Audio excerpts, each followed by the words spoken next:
어제 읽은 사설하고 거의 비슷하네. 제목이 전기료 폭탄 던지고 성과급 잔치 벌이는 한전. 어제 제목은 전기료 폭탄 안기고 성과급 잔치 벌이는 한전이었는데 제목이 약간 다르지. 근데 아마 내용은 거의 비슷한 내용일 거야. 근데 좀 다른 신문사에서 쓴 사설인데 그 같은 사안을 놓고 두 신문이 어떻게 좀 다르게 썼는지 한번 비교해 볼 수 있는 좋은 기회가 될 것 같네. 자, 그럼 한번 읽어볼까? 한국전력공사가 이르면 이달 말 임직원 1인당 평균 2천만 원에 육박하는 성과급을 지급한다고 한다. 지난해보다 2배 이상으로 늘어난 액수다. 지난 6월 정부의 공공기관 경영실적평가에서 한전의 A등급을 받아 기본급의 100%를 추가로 받게 된 덕분이다. 규정과 절차에 따른 것이라 하지만 국민의 눈길이 고울 리 없다. 요즘 폭염이 한창이던 8월분 전기요금 고지서가 각 가정에 날아들고 있다. 예상대로 요금 폭탄이다. 870여만 가구의 요금 부담이 7월보다 50% 이상 늘어났다. 2배 이상 오른 가구도 290만 가구, 5배 이상 내는 가구도 12만 가구에 이른다. 이를 의식해 한전은 성과급은 올 여름 누진제 논란이나 요금 폭탄과는 관련이 없다고 강조한다. 올 경영평가가 2015년 실적을 바탕으로 이루어졌다는 이유에서다. 하지만 설득력이 떨어진다. 2015년이라고 해서 누진제가 없었던 게 아니다. 그의 가정용 전기의 판매 비중은 13%가량이지만 전체 수익에선 17.5%를 차지했다.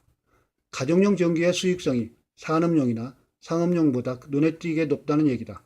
한전의 호실적 이면에 과도한 요금을 내는 일반 국민의 희생이 있다는 점은 지난해나 올해나 다를 게 없다.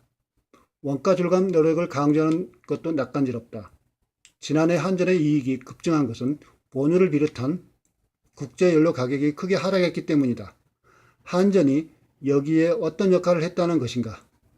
에너지 신산업 선도나 에너지 밸리 조정 같은 국책 사업을 많이 한 것을 좋은 평가를 받은 이유로 내세우는 것도 국민에게 납득되지 않은 일이다. 한전의 영업이익은 급증하는 추세다. 2015년 8천여억 원의 적자를 기록했지만 다음해 흑자로 돌아섰고 2014년 5조 7천억 원, 지난해 11조 3천억 원으로 불어났다. 올 상반기에도 지난해보다 46% 증가하는 6조 3,097억 원을 벌었다. 연간으론 최고 15조 원을 넘을 것이라는 전망이 나온다. 이 결과 한전과 발전 자회사들의 영업이익률이 삼성전자나 현대자동차를 추월하는 기현상이 나타났다. 공기업인 한전은 자랑이 아니다. 전기라는 공공재를 제값에 효율적으로 배분하는 데 실패해 나타난 결과이기 때문이다. 이 돈을 100조 원이 넘는 누적 적자를 줄이는 데 쓰지 않고 배당으로 펑펑 쓰고 임직원들이 나눠 갖는 건 주인이자 소비자인 국민을 배신하는 일이다. 국민이 한전 성과급에 분노하는 건 단순히 액수가 많아서가 아니다. 국민의 과도한 부담에서 얻은 수익을 경영성과로 둔갑시키는 한전의 비정상, 그것을 잘했다고 평가하는 공공기관 경영평가의 비정상 때문이다. 비판하고 고쳐야 마땅한 일을 오히려 권장하는 셈이 되어버렸기 때문이다. 물론 한전 임직원 개개인의 잘못은 없다. 억울하다고 느낄 수도 있다. 하지만 공기업 이익에 더욱 국민에게 떳떳해야 한다. 한전은 자발적으로 성과급 액수를 삭감하거나 반납하는 모습을 보여야 한다. 이 사설은 4개 문단으로 되어 있지. 어제 얘기했던 것처럼 그 1000자에서 1200자 그 원고지론 그렇다 보면 4개에서 5개 문단인데 이 사설은 4개 문단으로 되어 있어. 첫 번째 문단에서는 그 사상 최대의 성과급을 받게 된 걸 소개하면서 이게 요금 폭탄에 따른 거다. 그렇게 얘기하고 있고, 두 번째 문단에서는 그 한전이 낸 해명을 조목조목 반박하고 있는 거야. 한전에서는 올 여름에 이게 성과급 기준이 된 게 올 여름이 아니라 지난해 성과를 기본으로 했기 때문에 올 여름에 무더위하고는 상관없는 거다. 이렇게 주장하고 있고, 또 하나 또 그 한전에서 해명한 게 원가 절감 노력을 벌인 결과라고 아마 이렇게 주장을 한 거 봐. 거기에 대해서 지금 이 사설은 반박하고 있어. 올 여름이 아니라 지난해 여름을 근거로 했다는 거에 대해서는 누진제라는 게 올해만 있는 게 아니라 작년에도 똑같이 있었는데 누진제에 따른 어떤 혜택이지 않느냐라고 지적하고 있고, 원가 절감 노력이라는 그런 해명에 대해서는 국제적인 원유 가격이 하락했기 때문이지 한전이 경비 절감을 위해서 노력했다고 하는 것은 낯간지러운 일이 아니냐라고 지적을 하고 있는 거죠. 세 번째 문단에서는 한전의 영업이익이 매년 크게 늘어나서 그게 공공재를 통해서 얻은 이익인데 한전이 그걸 적자를 감는 데 쓰기보다는 성과급으로 펑펑 나눠 갖는 것은 문제라고 지적하고 있어. 마지막 문단에서는 국민들이 그 한전이 성과급을 받는 자체에 분노하기보다는 국민에게 부담을 지워서 그걸 좋은 성과로 평가받고 하는 현실에 분노하고 있다고 말하고 있지. 그러면서 한전은 성과급을 축소하거나 반납할 것을 촉구하고 있는 거야. 별로 이렇게 분석을 해봤으니까 그럼 종합적으로 한번 다시 간단하게 요약을 해보면은 이렇게 요약을 할 수가 있겠지. 한전이 사상 최대의 성과급을 받게 됐는데 이는 지난 여름 무더위 때 누진제에 따른 요금 폭탄에 의한 것이다. 한전은 이를 두고 올해가 아니라 지난해 실적을 기준으로 한 성과급이기 때문에 올 여름 무더위하고 상관없다.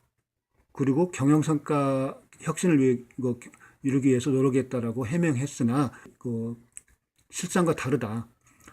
지난해에도 올해와 마찬가지로 누진제가 있었고 경영혁신이라기보다는 국제적인 원유 가격이 떨어져서 이루어진 것이다. 한전이 매년 영업이익이 크게 늘고 있지만 공공재를 가지고 이룬 성과인데 그걸 적자를 감는 데 쓰지 않고 성과급으로 나눠 갖는 건 문제다.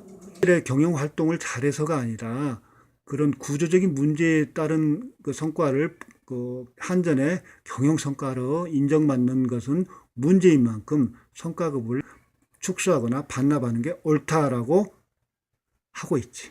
의 내용을 보면은 가정용 전기의 판매 비중이 13%인데 전체 수익에서 17.5%를 차지한다는 거 표현 보면은 전기 판매 그러니까 뭐 공장에서 쓰고 가정에서 쓰고 농업용으로도 쓰고 할 건데 가정용이 전체 그 전력의 13%를 쓰나 봐. 각 가정이 쓰는 게.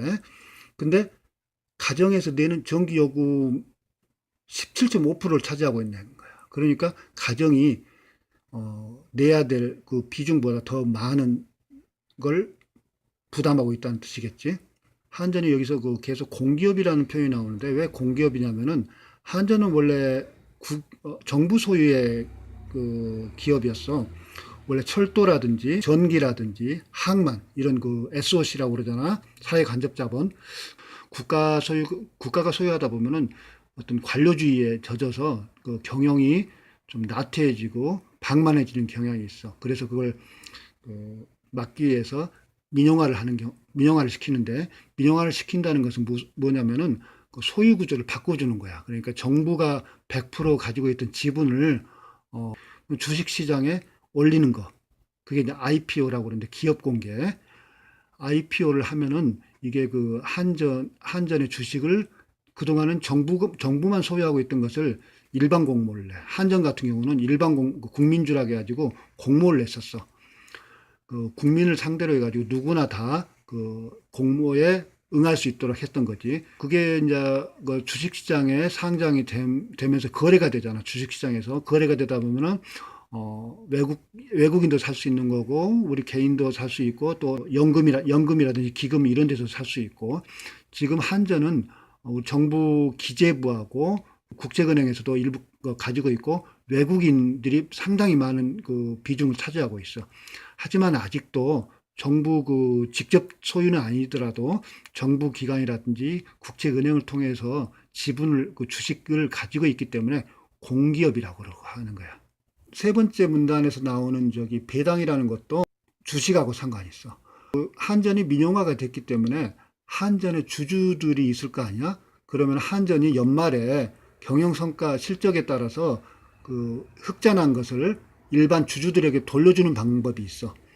투자한 비율대로 배당 비율이라고 그러는데 배당률을 정해. 그래서 거기에 맞춰서 많이 투자한 사람은 많이 가져가고 적게 투자한 사람은 그 비율에 맞춰서 가져가는 게 배당이야. 배당이라는 게 그런 거고. 그리고 공공재라는 것은 전기라든지 전파라든지 이건 누구의 소유로 해서도 안 되는 것이잖아. 또는 수자원 이런 것은 모든 국민 사람이 함께 누려야 될 그런 것이야. 흑자라는 표현이 나오지, 세 번째 문단에서. 흑자는 블랙 잉크라고 그러지. 기업에 손해를 난 마이너스를 난 것을 빨간 글씨로 썼대. 그래서 적자, 레드 잉크라고 불렀고, 수익을 낸 것을 검정 글씨로 쓴 부분이기 때문에 흑자라고 표현을 하는 거야. 흑자하고 적자는 그런 차이가 있는 거야. 어제 읽은 사설하고 비교해보면 어떤 것 같아? 서론 잡고, 그리고 본론 두 문단으로 잡아주고, 마지막에서 결론 잡아주고, 이런 구성은 똑같아. 그치? 거의 내용은 거의 대동소이하는데, 오늘 읽은 사설은 그 두 번째 문단에서 그 한전의 해명을 좀 넣어서 글을 이끌어가는 게 어제 읽은 사설하고 좀 다른 부분인 것 같지? 자, 이렇게 사설들을 비교하면 읽는 것도 아주 좋은 방법인 것 같아.